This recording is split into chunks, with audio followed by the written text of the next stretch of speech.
Hey, Budget Fam, welcome if you are new here and welcome back if you're a loyal subscriber. Today we are talking about how to start cash stuffing. So if you have ever wanted to start, if you've fallen off and you want to get back on, this is how you are going to do it, okay? So first of all, what is cash stuffing? Cash stuffing is taking your cash out of the bank for your savings and sinking funds and putting them into your budget binders.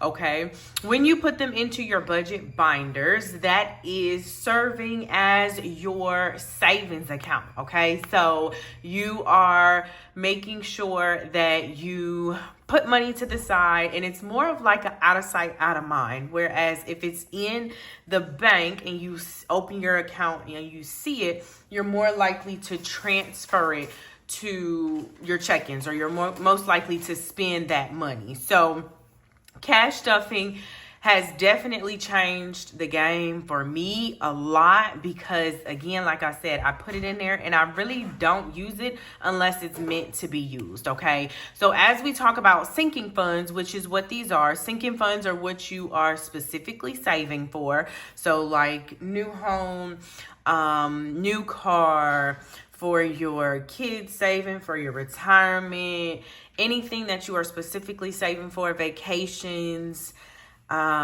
birthdays, holidays, all of that, right? You're going to make those categories in your budget binder.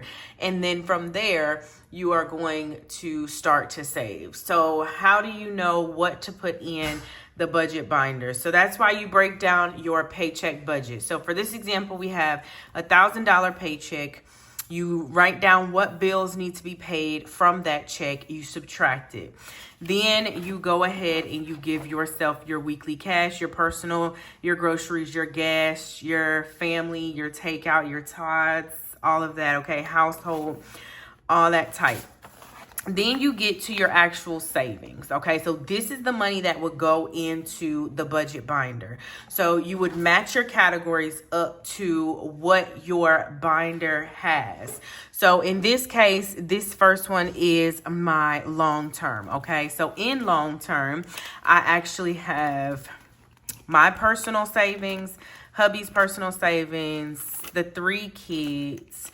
Then I also have Milo, which is the dog.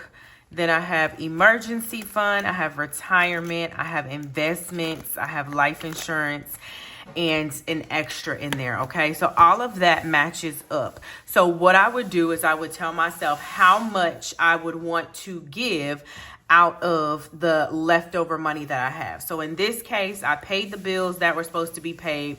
Then I went ahead and I gave myself weekly spending money, and the rest was going into savings. So what happens is all of these were getting $10. So you would go to the bank and you would get $10 for every one, which is $80 in total. So I would ask them for 8 10s.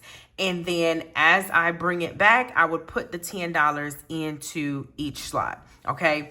Then what you want to do is you want to track it. So you would get a tracker and it would go inside of the binder, and you would put the date, you would put what it's for, and then how much you added, and then you would keep your running balance. So this would go into your budget binder to help show you what you had in that category. Okay, so slips in here, you write it in, you have the money in here, you take that, put that into your safe, and keep adding to it, okay? Once it hits a certain amount, you're able to put it into the savings account, but this just serves as like your first line of saving, okay? And the reason why I go so hard for it is because I went from not saving because I would transfer all the time to saving thousands because, again, that out of sight, out of mind definitely helped. Me wanting to actually save and me physically seeing how much I had also helped as well. Okay. So I split mine up into different binders, but you don't have to. So I had a long term, I had God Kids, I had savings challenges. I also had a short term.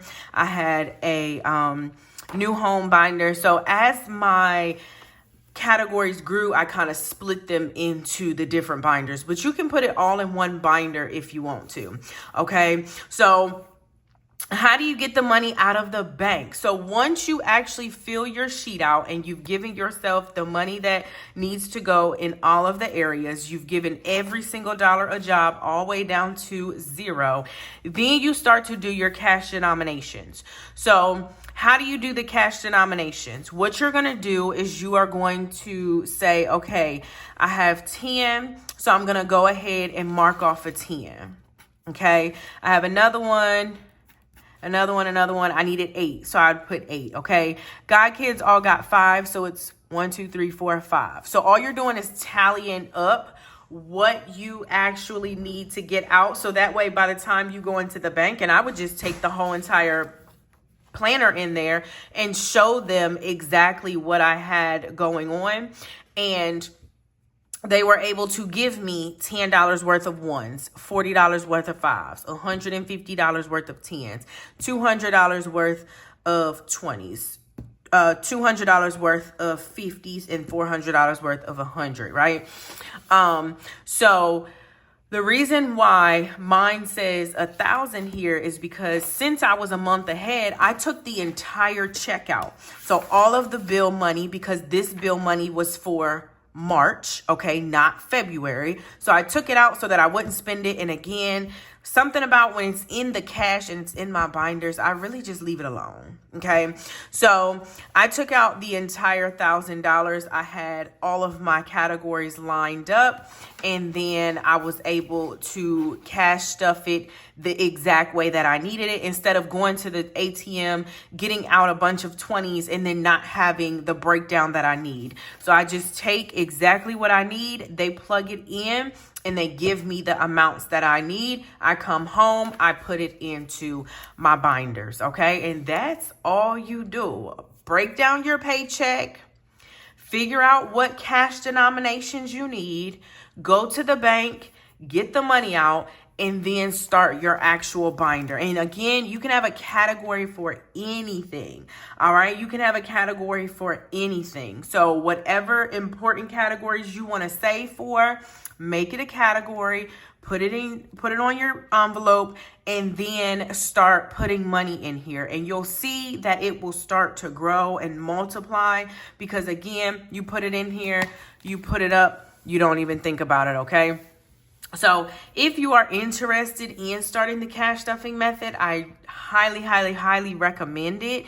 If you are a swiper, okay, it definitely helped me, and I was a swiper. So give it a try. See how you like it in 2025, and let's start saving intentionally, okay? And then if you have something like short term, like I did, where it has like it had like birthdays, it had holidays, it had a kids category, right? Once you actually need it, you can just go in there and use the money for what you specifically saved it for. So I'm not going to go and spend the birthday money on something else. I'm going to spend the birthday money on birthday things.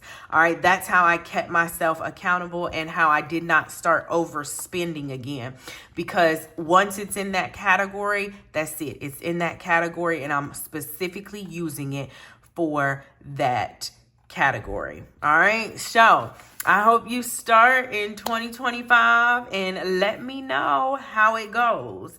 As I always leave and say, y'all, be budgeted, and I will see you in the next video. Make sure that you heal the past so that you are able to budget the present, so that you can free your future.